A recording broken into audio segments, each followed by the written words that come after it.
In this video, we're going to take a quick look at extended range antennas for Bluetooth devices. I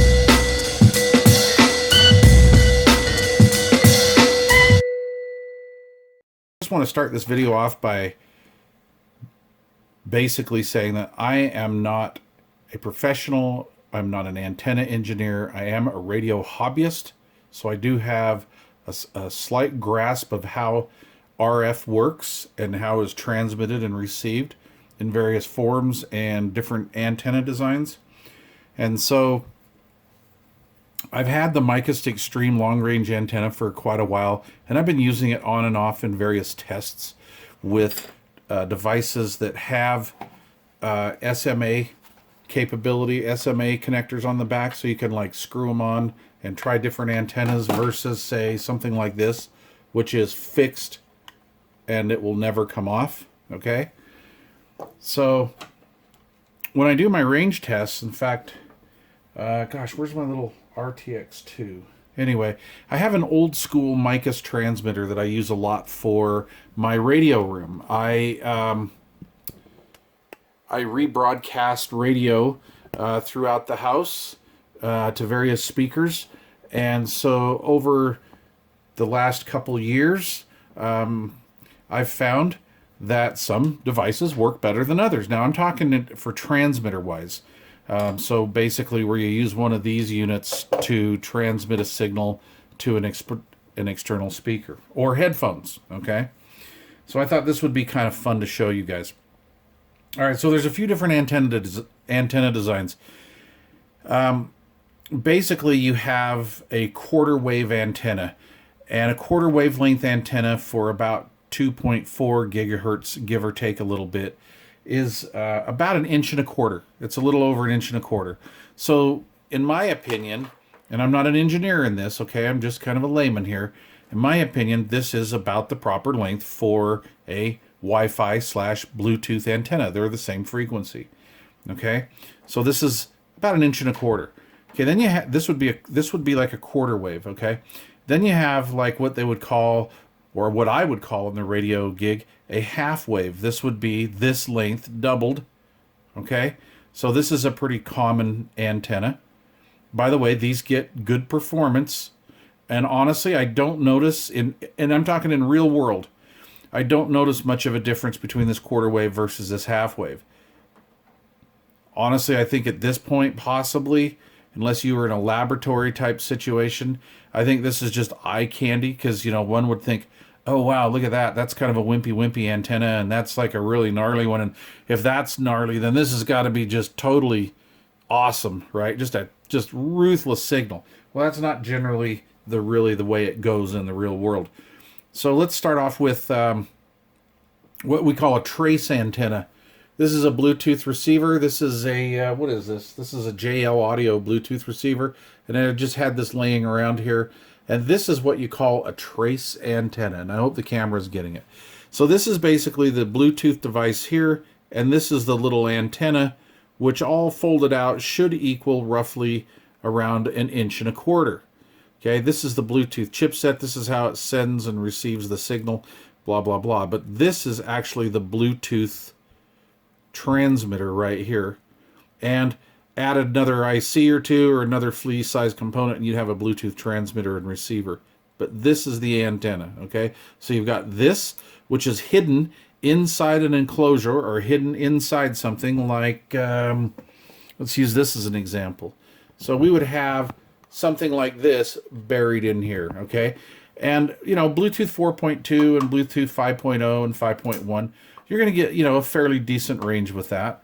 However, you want to kick it up a notch and get a little bit more range, you would tack something like this onto your product if you were a manufacturer, okay?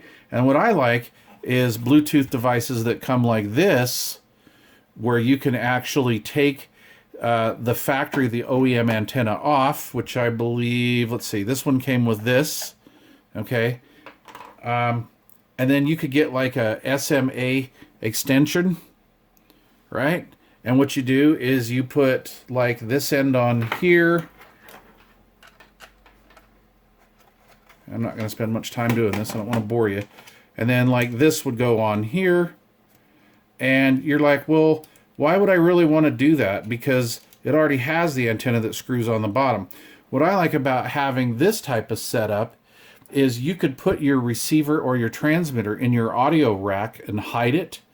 Or if it was around a bunch of other equipment, you could put this outside of your rack, like maybe to the back, and get some elevation up. And so then you would not have metal objects, you know, power supplies, different stereo gear interfering with this, and you would get maximum range. Now, when you do this, you do get a little bit of loss because you have this run of this length of coax. And the higher the frequency, the longer the coax is, the more signal you will lose, or attenuated in engineer speak. So anyway, over the years, I've taken these apart, and this is basically just a piece of wire like this, right? Just like 1.25 inches long, all right? This is about 2 lengths of that, all right? So I'm like, well, what's in an extreme-sized antenna? Well, let's unbox this, and I'll show you. The magic of television. Oh, wait. Oh, wow, I'm old. From the magic of YouTube land, we'll take this apart. So I've already done the hard work. I had to break some seals and stuff, but this is basically what's in there. And let me put this little grommet on here. And they had this in here so it doesn't make noise inside of here. So really what we have here is, let me see if I can peel this back. Okay. Basically what we have here is braided cable that comes from the SMA. This is a proper SMA male connector here. Goes up into here, and as long as the cable is in this shield, all right, this shielded assembly right here, it's not an antenna. It's until you get it out, the center conductor out of that shield, then it becomes an antenna. So we have a piece here that's about 1 1/8 inches, almost 1.25 inches long right here, that's soldered onto the braid. And then we have the center section that goes up into here, and it's soldered up in here. Then we have this other length of brass rod, and it's coiled, and they do this so they can actually make it shorter. So this is an electrical length. If these coils were uncoiled, this would, you know, be like way out to here. And because I'm not really an RF engineer at this frequency, I don't know how many wavelengths this antenna really is, but it's more than one. And, you know, there's a lot of radio guys know this, but there's kind of a formula that you have to do. It's like 468 divided by frequency. That'll show you like a half wave dipole or a quarter wave dipole. So what it is this bottom piece here is like the ground plane, because the shield is onto that. Because for every time you have a vertical antenna fed here, you have to have what they call a counterpoise, or loosely speaking, a ground plane. You know, like the old CB ground planes with the little, you know, 3 little legs that come off of here. Well, that's basically what this is. So this would be the ground plane, and this would be what we would call the driven element. And so basically for a transmitter, an antenna like this can, I would probably say, gosh, realistically, I mean, I'd want to say 100% of the case, but in about probably 50 to 75% of the time, this is going to make a difference when paired with a transmitter transmitting to this speaker, okay, or headphones. And basically they just, you just hook it up here like this, it's folded like this, and you've got a little base station there, come in Tokyo. All right, so that's how that would work. Now, when you use it as a receiver, like say you were using one of these, okay, which has this trace antenna built inside of it, okay, if you were going from here to here with the stock antenna, you would get X amount of feet in distance, depending on walls, electrical wiring, and stuff like that. You're kind of bound and limited to how much power or how much of a signal this can generate to get to this. So what I'm saying is in transmit mode, as this is a transmitter with various antennas, you're going to notice much more of a difference versus receiving, because whether you're streaming from your phone or for something like this or whatever, this is kind of the determining factor how much range you're going to get. Yeah, this is kind of trying to do the heavy lifting by, sucking in more signal, I guess you could say. You like trying to receive or bring in a stronger signal. And it will work up to a point, but after that, it's pretty much, mute. So anyway, enough with this boring stuff. I just want to show you something. I've been standardizing or going to like a more standard reference for my antenna distances. And this is here in my radio room, okay? And for you guys that watch, this is like my tech bench, like right on top of my Sangean over here by Conky. All right. And so this represents this location here, okay? Now, so what I'll do is I'll grab a speaker. I'll grab any one of my speakers, whether it's a high end or a low one, and I'll just start walking around throughout the house.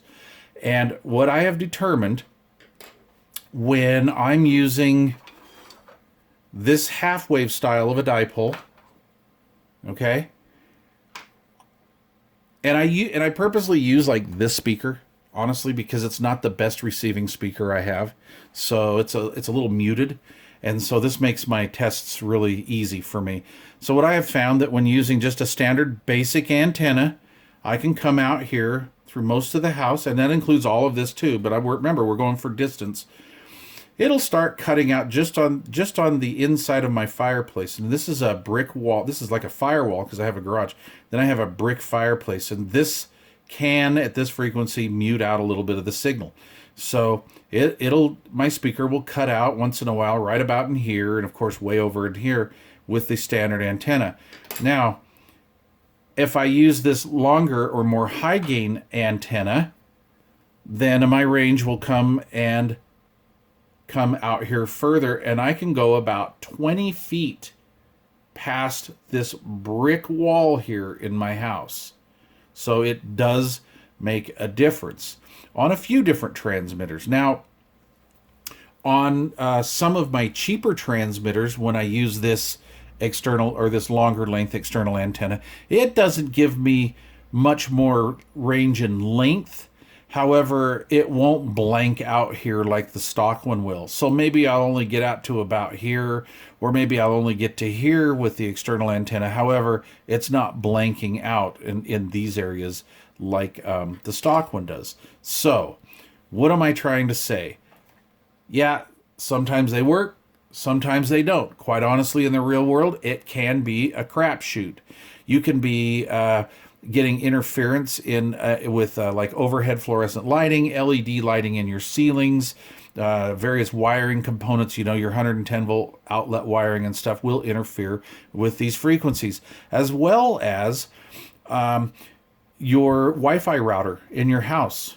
That can mess with you and kind of deter different signals coming from here to out here. And, so is it worth the $19? Or I'm not honestly sure what these things are selling for right now. Well, if you're trying to get range and take one of your speakers to go outside out here and do some yard work, and you have an SMA type connector on the back of your rig, I actually think it's worth a shot. I throw this in as well, and what I'll do is I'll use this cable, and then I just use a little soldering station, the little arms that you can fold out, and I'll get this up a little higher in the air like this.